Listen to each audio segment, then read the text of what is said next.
एक तरफ अमेरिका यह कह रहा है कि वो युद्ध नहीं चाहता, दूसरे तरफ उसने इजराइल को $100 करोड़ के हथियार भेजने का वादा कर दिया। जब से यह बात ईरान को पता चली, उसके तेवर और आक्रामक हो गए। सवाल यह है कि अगर युद्ध हुआ तो क्या ईरान को इजराइल के साथ अमेरिका से भी लड़ना होगा? क्योंकि अमेरिका कई बार यह कह चुका है कि वो इजराइल की हिफाजत के लिए मुस्तैदी से खड़ा है।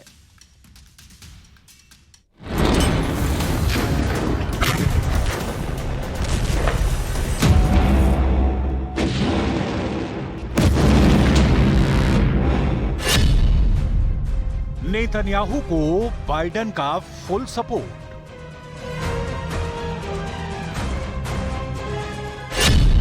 ईरान के खिलाफ अमेरिका का नया हथियार।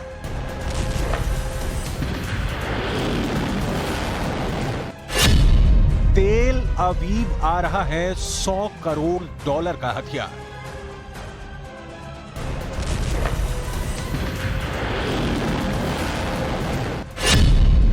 अमेरिका अमन चाहता है या वार?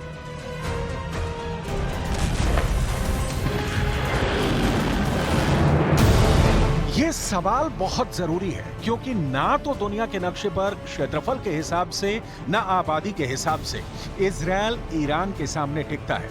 यहां तक कि पुतिन और शी जिनपिंग के समर्थन के बाद ईरान इजराइल से ताकत में भी बहुत ऊपर पहुंच जाएगा। फिर इजराइल के पास क्या है जिसके दम पर वो ईरान फतह करने की मंशा संजो रहा है?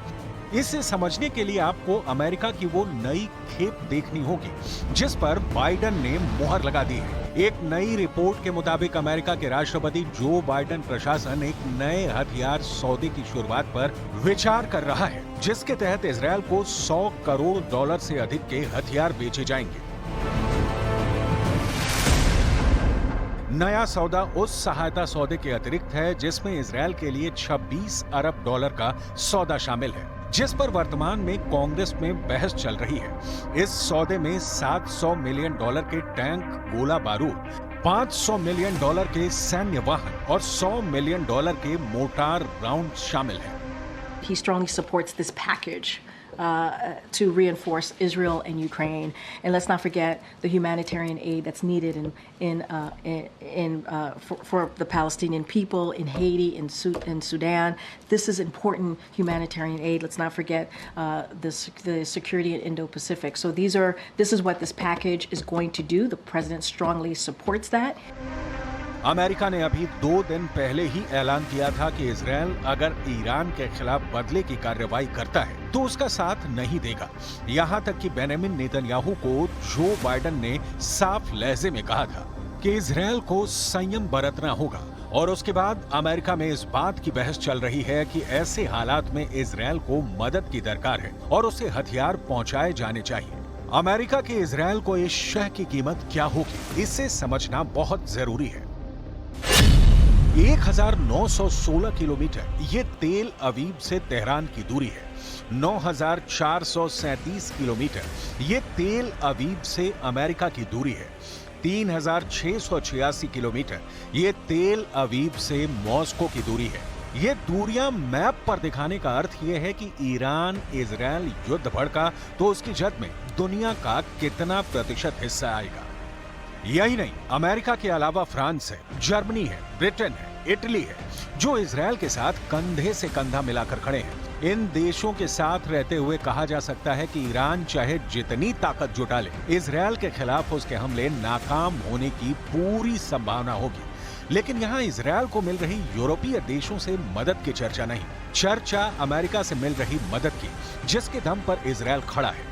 ईरान से दो हाथ करने के लिए अभी ही नहीं, अमेरिका इजराइल का ऑल वेदर फ्रेंड रहा है। अमेरिका ने बीते कुछ सालों में इजराइल को दुनिया की सबसे उन्नत मिलिट्री में से एक बनाने में पूरी मदद की है। अमेरिकी फंड की मदद से इजराइल अमेरिका से सैन्य साजो सामान की खरीद फरोख्त करता है। अमेरिका ज्यादा से ज्यादा इंटरसेप्टर मिसाइल दे रहा है ताकि इजराइल को आयरन डोम एयर डिफेंस सिस्टम की कमी ना पड़े। एक इंटरसेप्टर मिसाइल की कीमत लगभग $40,000 से $50,000 होती है।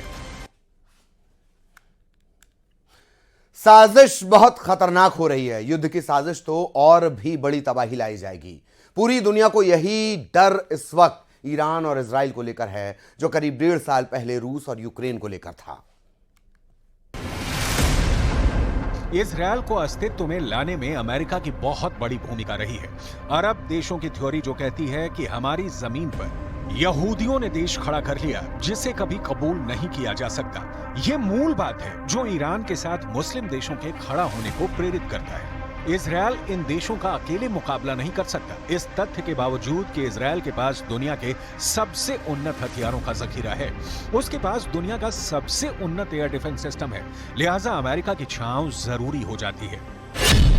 अमेरिका ने वर्ष 2022 में इजरायल को 4.8 अरब डॉलर की मदद दी थी और वर्ष 2023 में 3.8 अरब डॉलर की आर्थिक मदद दी।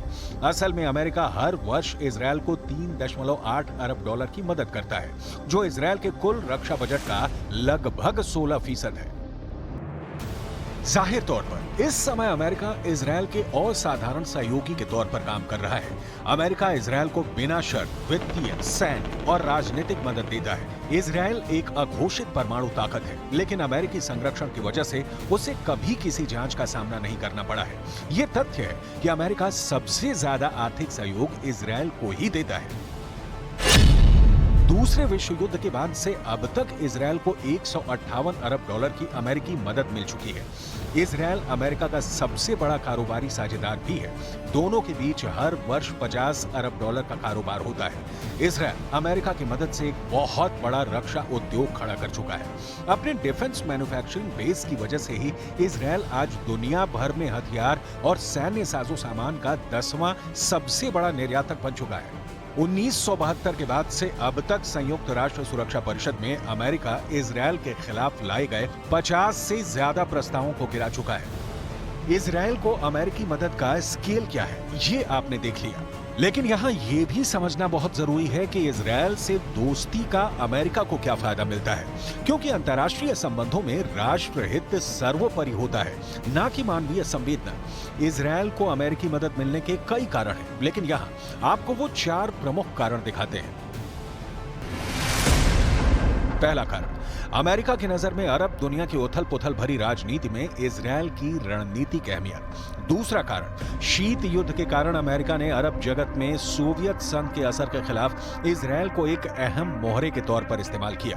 तीसरा कारण, शीत युद्ध के बाद अमेरिका पश्चिम एशिया में और ज्यादा सक्रिय हो गया और इजरायल, सऊदी अरब और मिस्र इसके सहयोगी बन गए। चौथा कारण, अमेरिका की इजरायल समर्थक नीति के लिए अमेरिकी लोगों की राय, वहां की चुनावी राजनीति और ताकतवर इजरायली लॉबी भी जिम्मेदार है।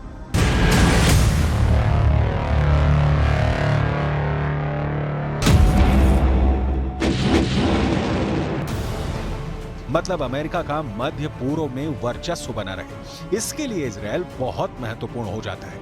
लिहाजा अमेरिका में राष्ट्रपति कोई भी हो, इजरायल के लिए उसकी नीतियां समान होती हैं। जो बाइडेन जिस तरीके से इजरायल की मदद कर रहे हैं, ये उसी नीति का हिस्सा है। लेकिन सवाल सिर्फ अमेरिका से मिल रही इजरायल को मदद भर का नहीं है। सवाल है ईरान को किन किन देशों से मदद मिल रही है। ईरान और इजरायल की सीमाएं एक दूसरे से नहीं लगती हैं।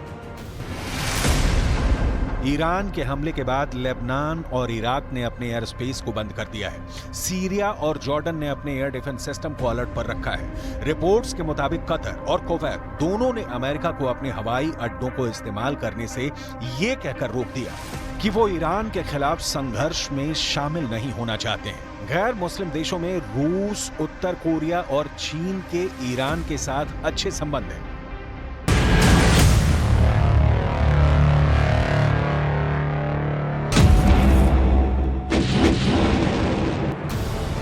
युद्ध सिर्फ हथियार और पैसे से नहीं लड़े जाते, लेकिन साथ ही अगर अमेरिका की तरह ताकतवर हो तो जीत की गारंटी भले न मिले, सुरक्षा का भरोसा तो होता ही है।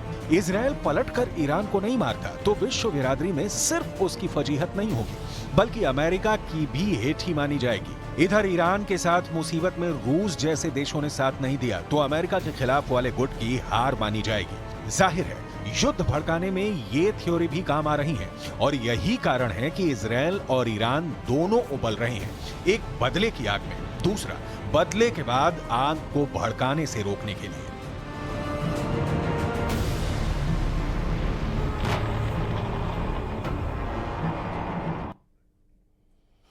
और यहां रुकेंगे एक ब्रेक के लिए।